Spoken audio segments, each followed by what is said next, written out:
And can you just touch on what it looks like or feels like to shadow a chiropractor in practice? Like, what are the things you're observing?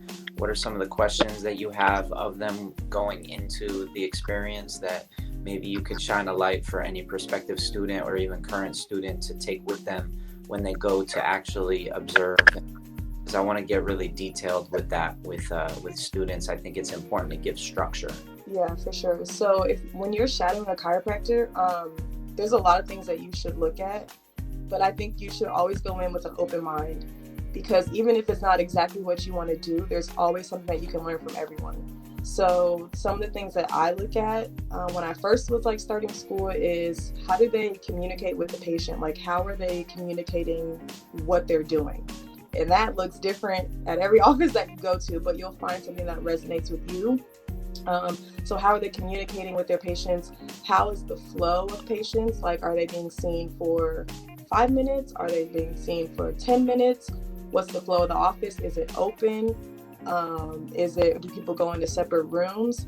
And then when you're seeing all those things, I would just say, like, feel what resonates, with you, and like, oh, I like this, because you don't have to have your practice look like anyone specifically. Like, there's so much that chiropractic can look like, and so that can be different for you.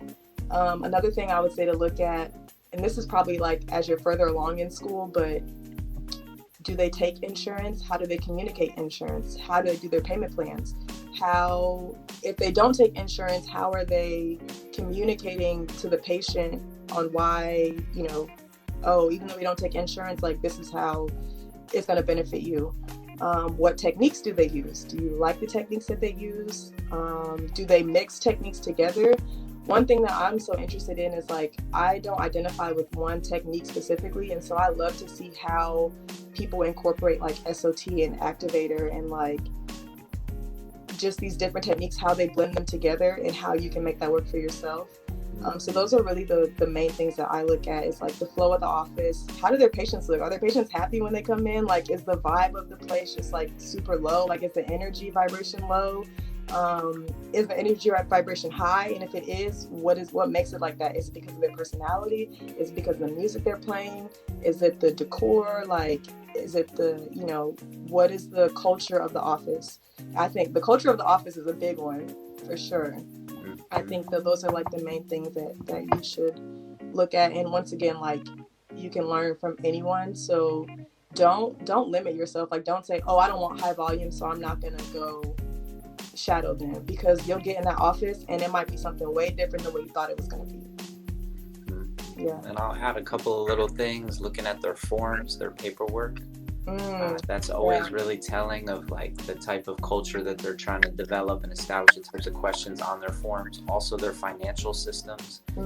How do they really reach the people financially? You mentioned insurance, but most of the places I imagine you're going to visit are mostly cash and then maybe a little bit of insurance.